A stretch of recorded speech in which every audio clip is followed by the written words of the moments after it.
Je pense pour ma part que j'ai d'ailleurs écrit beaucoup de papiers sur la crise pandémique et les modèles de gestion du système sanitaire dans l'environnement socio-économique camerounais et africain en général. Moi, je dis une évaluation, s'il y a lieu de faire, c'est reconnaître la résilience du système sanitaire africain face à cette crise pandémique. L'Afrique a été abandonnée à elle-même. Nous avons enduré un ensemble de choses. On a cru, pour certains, que ça devait être une fatalité pour l'Afrique.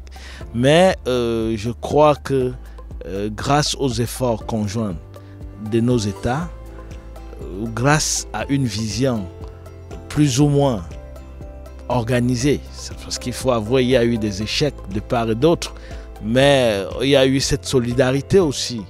Sa Majesté le roi du Maroc, que Dieu l'assiste, a prouvé quand même qu'il pouvait mettre sur pied un élan de solidarité pour aider le continent. Donc, pour ma part, s'il y a un bilan à faire, je veux dire que, la crise Covid 2019 a prouvé la résilience de la population africaine, du peuple africain en général, nous a permis de montrer aussi que face à une pandémie comme celle-là, qui était inattendue, il faut l'avouer, on peut très rapidement recourir à des méthodes que je vais dire d'adaptativité, créativité, et pour se reconstituer.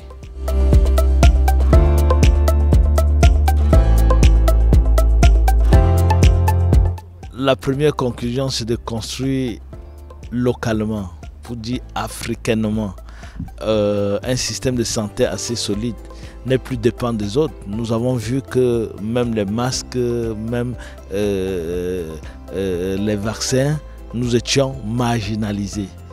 C'est grâce à la nature africaine qui est aussi très porteuse qu'on a pu résister à cette crise et à nos anticorps, parce qu'il faut dire que dans certains pays ou dans certaines régions, on a même dû recourir aux médicaments traditionnels qui les gens sous-estimaient.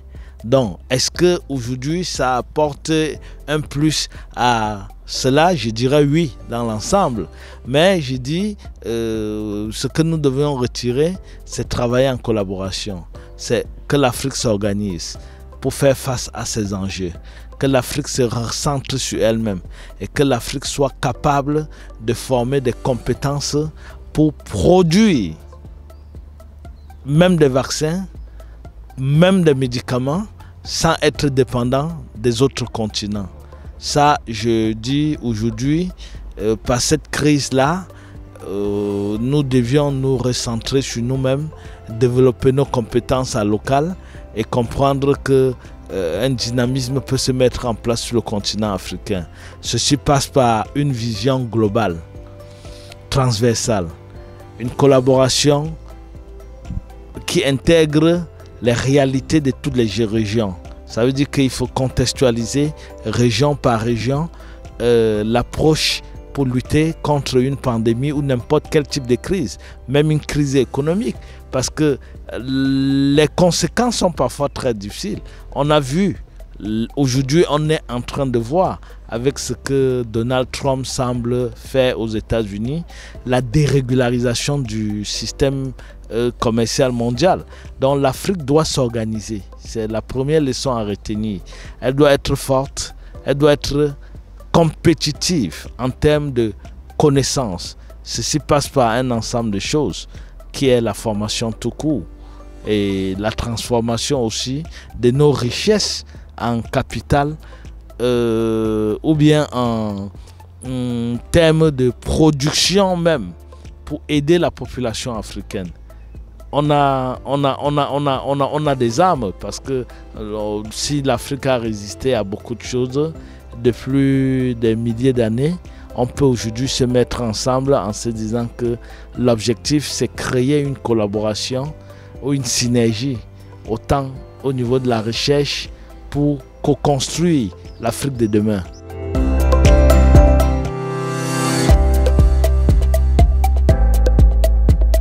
Ben, on est tout à l'heure en train de suivre un débat très intéressant. Vous voyez, l'Afrique, le Maroc aujourd'hui se situe comme un pôle, autant de recherche médicale que de développement du système sanitaire, ce qui donne un avantage important à l'Afrique. Mais au même moment, là, le Maroc prouve, grâce à la coopération sud-sud, à l'envie de la régionalisation telle que manifestée par la vision royale. Il faut avouer que Sa Majesté le roi Mohamed VI, que Dieu l'assiste, aujourd'hui fait de la coopération sud-sud une dimension incontournable pour le développement de l'Afrique. Donc la collaboration, elle est là. Aujourd'hui, il y a plus d'évacuations sanitaires qui se font vers le Maroc au lieu d'aller sur d'autres continents. Le Maroc intègre mieux les différents points contextuels de l'Afrique et peut, ensemble avec d'autres régions, devenir un hub. Et au-delà du hub sanitaire, il y a le transfert même des compétences que le Maroc essaie d'accompagner d'autres pays en Afrique, pour ne pas dire les autres pôles, à avoir aussi un système de santé assez solide. Vous savez, il est difficile pour nous aujourd'hui parce que les financements en termes de coûts de santé sont très élevés. Depuis Abuja 2001, où on a exigé que les contributions de nos économies passent à 15% dans le PIB pour la santé, rien n'est fait. Très peu de pays. Je pense que les pays qui ont fait des progrès comme le Maroc sont entre 5,7 et 6% en termes de contribution. Mais sauf que Sa Majesté a une vision qui accompagne la dynamique infrastructurelle. Et vous savez, le sanitaire, c'est le plateau technique.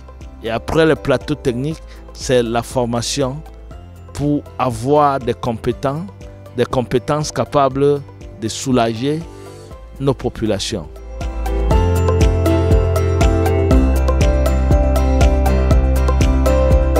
Absolument, parce qu'on essaie de situer les compétences au même niveau. Parce que si nous restons dans l'optique de faire des compétences, si nous restons dans une optique où seul le Maroc acquiert des compétences et que sur les autres continents il y a des inégalités, ça restera difficile. Donc aujourd'hui, il faut qu'à partir de l'expérience marocaine, il puisse avoir une transmission, une accélération aussi, un accompagnement des autres pays à relever leur niveau de santé. Vous savez, en termes de capital humain, le premier levier, c'est la santé. Si on a la santé, on peut développer tout ce qui est nécessaire pour être un grand pays. Donc, il faut d'abord régler l'équation sanitaire. Le Maroc est en avance avec son système de couverture sanitaire, bien qu'il y a des inégalités entre des régions encore.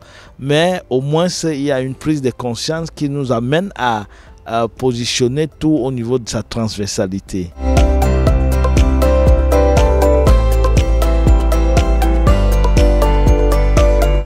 La formation des compétences, c'est le premier défi. Vous savez, on peut tout avoir. On peut avoir des hôpitaux équipés, mais si on n'a pas de compétences, ça ne servira à rien. Donc aujourd'hui, il faut comprendre que nous les Africains, les enfants du continent, sur d'autres cieux sont compétents. On a tellement de Camerounais, Marocains, Nigériens, ceci, médecins autant aux États-Unis, en France que dans d'autres pays du Nord. On peut aujourd'hui les faire revenir pour outiller d'autres compétences. Parce que le premier élément fondamental, c'est la main-d'œuvre. Si on n'a pas une main-d'œuvre compétente, le reste ne servira à rien.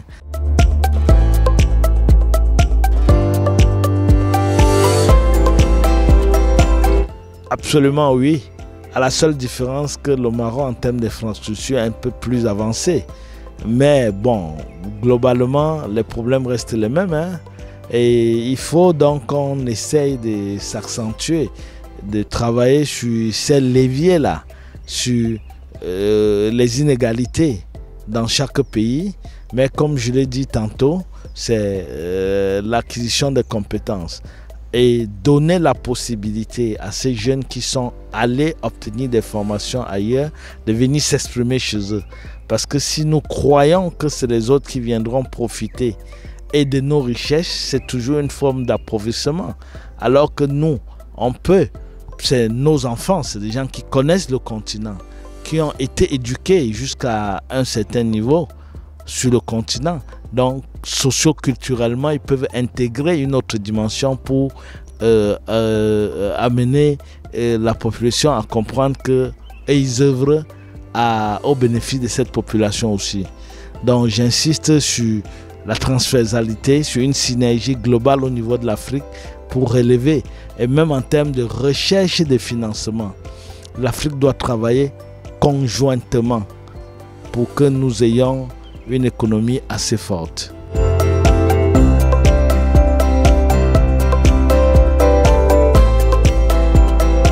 La grande chance que nous avons aujourd'hui, c'est la digitalisation. Vous savez, la grosse guerre, c'est la guerre de l'information. Hier, on pouvait nous tromper. Mais aujourd'hui, grâce aux outils de technologie, on peut en temps réel acquérir, même faire des simulations pour avoir des appareils nécessaires pour intervenir au niveau sanitaire sur le continent. Et aujourd'hui aussi, à partir d'un point fixe comme le Maroc, on peut entrer en relation avec quelqu'un ailleurs et se former. C'est ça le plus important. Ça dit que la digitalisation doit être un avantage pour nous. Et comme disait un professeur hier, grâce à ces nouvelles technologies-là, on peut en temps réel faire une intervention pour sauver une vie à des milliers de kilomètres. Parce qu'il suffit d'avoir son smartphone, d'avoir Internet, de filmer même l'état de ce qui se passe et d'envoyer à un pôle de recherche. Et très rapidement, l'intervention se fait. Donc, je dis oui, la digitalisation, c'est une chance pour nous les Africains.